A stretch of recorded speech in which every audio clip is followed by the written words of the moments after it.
Hello, folks. Happy Sunday. This is another edition of the Market Pulse newsletter from Satori Traders. And so, what we have, our focus stock today is Tesla. We're going to talk about copper and then go on to the charts that we normally cover every week. Have a bonus chart for us with Palo Alto Networks this week. So let's jump right in here with Tesla. That's really the news stock, if you will, this week, as Tesla will be joining the S&P 500 index on Monday.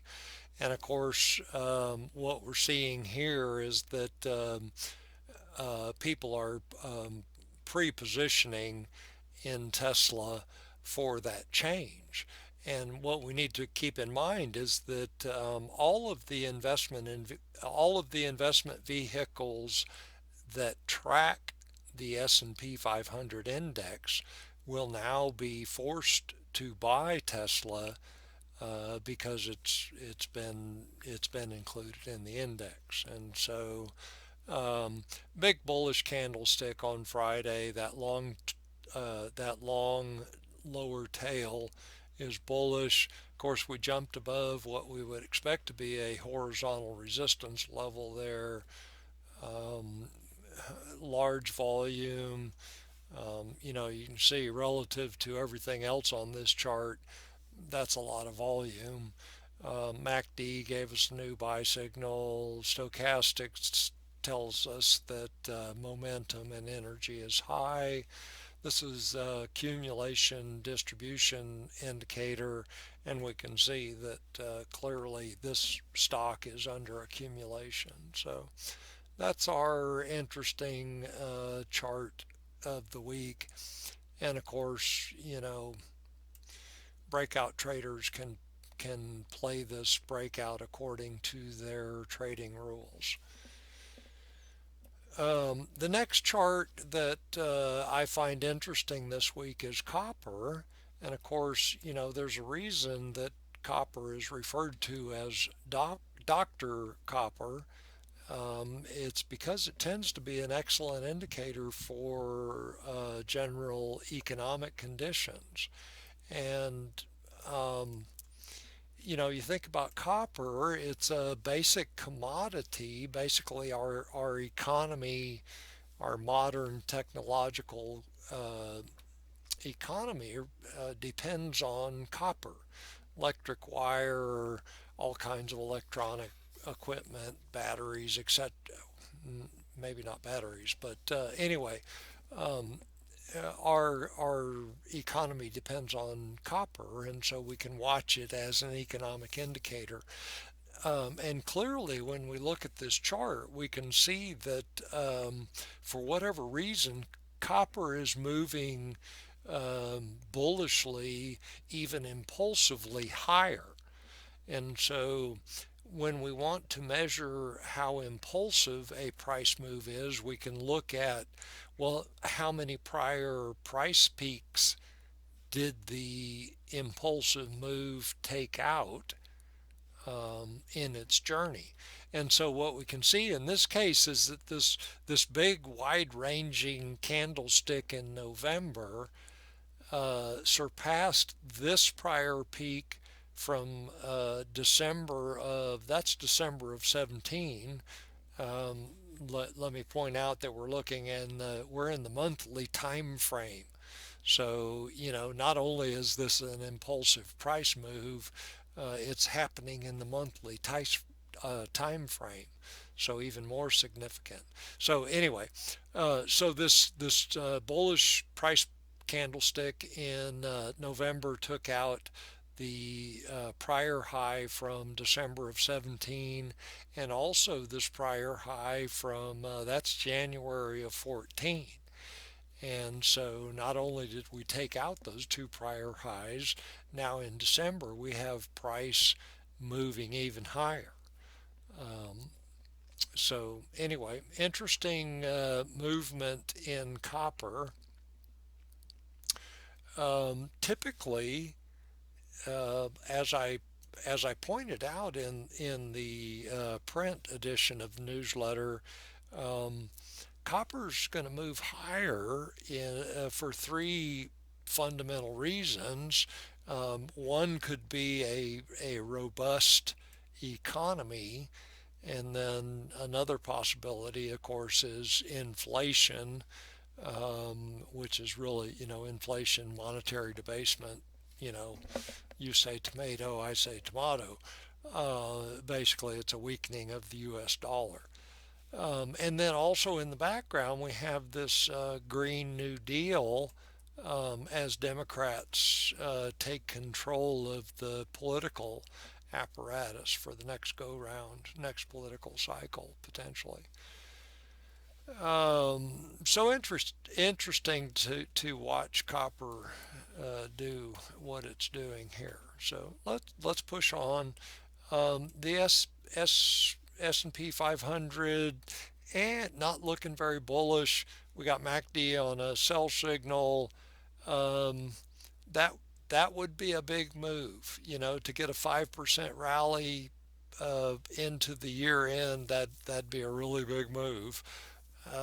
Our typical year end rally is more like 1% or just over 1%. So, yeah, a 5% rally would be a lot to hope for there. Same thing with the Dow.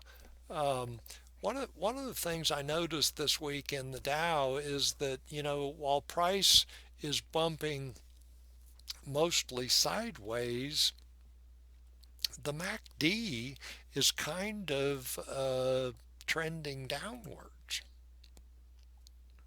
I mean, that's you know premature. That's a very tentative assessment of what MACD is doing, but there's a minor downtrend going on there in MACD while price bumps sideways, and so that's a potential divergence. And divergences between price and MACD can mark the end of trends. Um, but then we have the Nasdaq, which is looking a lot more bullish than the other two markets. In the last week, it has pushed above this horizontal resistance level and appears to be headed towards its next target, albeit price is very overbought relative to the moving averages, and the moving averages continue to be very overbought relative to one another. MACD has flipped back onto a buy signal, and energy continues to be elevated. The U.S. dollar, it made a decisive drop off this last week, dropped away from the 50-day moving average, and pretty much plunged into this target we indicated in prior weeks at the lower median line of this Schiff pitchfork. And so now what we can expect in Andrew's pitchfork terms, when price meets a median like this, we look for a potential trend reversal, meaning, the downtrend's over at this point and now price is going to rally back higher, or we could see a relief rally or a bounce higher, and then a continuation of the downtrend, and then we'd see price break below this lower median line. And so we'll wait and see what happens here. Of course, MACD is suggesting that we're still deep in a downtrend. Um, Energy is low. Nothing bullish about this chart. So in contrast, we have gold. Gold pushed uh, decisively above the 50-day moving average last week, which is, of course, bullish, and now appears to be targeting 1900 at the upper median line of this Andrews pitchfork. Um, so that's what we're looking at in gold. Silver has pushed up to the top of what I would call a trading range. Last couple of months, we've been in this basically a trading range sideways. Um, MACD's on a buy signal in bull mode now with both indicator lines moving above the zero level. So anyway, silver looking good.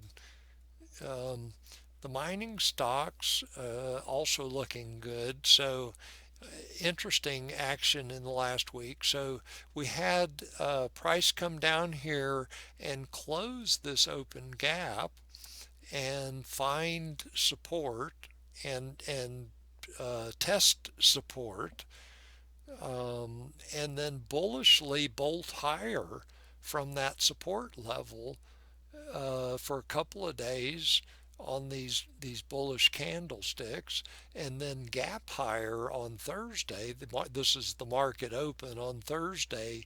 We get price gapping bullishly higher, and so now we've got some sideways action.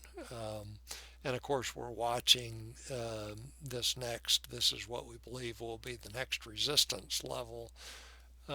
Bulls are hoping that price finds support at the top of this channel and then moves higher from here. If we drop down to this is we're still in the daily time frame, but we're zooming in, and so this is just to show an uptrend is formed with a series of higher lows and higher highs. And so that's what we're seeing here in GDXJ, which of course that's bullish for the mining stock sector. We got our higher low last week. Now we've pushed at the end of the week. We pushed. Now we're clearly working on a higher high in this potential new uptrend. And not only that, we've got this bullish gap over resistance. So mining stocks are looking good. This is Brent Crude. Clearly has pushed above the $50 level and is working towards 53.50 as the next target. This is interest rates as indicated by the 10-year, the yield in the 10-year note. The lower median line of this modified shift pitchfork has been acting as a support level, and I think that is what we saw again on Thursday. TNX came down here and tested this support level again and then continued pushing higher. 1% is clearly that would be a breakout level if the interest rates were able to rise above there. And so far we haven't seen that, although this is a consistent, although gentle, uptrend that we're seeing in interest rates. So that's something interesting that we want to watch. This is Palo Alto Networks, and so they make they make the hardware behind internet stuff. So we won't go into more detail than that, but this is real bullish movement in this stock.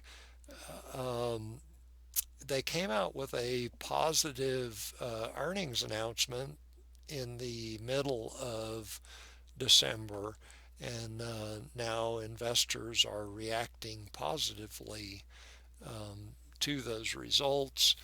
We had this. That's a pretty steep rise. Yeah, it's actually a very steep rise. And then now, that's a gap. That's a gap. We could call those runaway gaps to the upside. Big bullish candlestick on Friday, and of course that occurred on big volume, and now 380 becomes our next target in that stock. And so, folks, I'm going to wrap this up here. Have a fantastic week.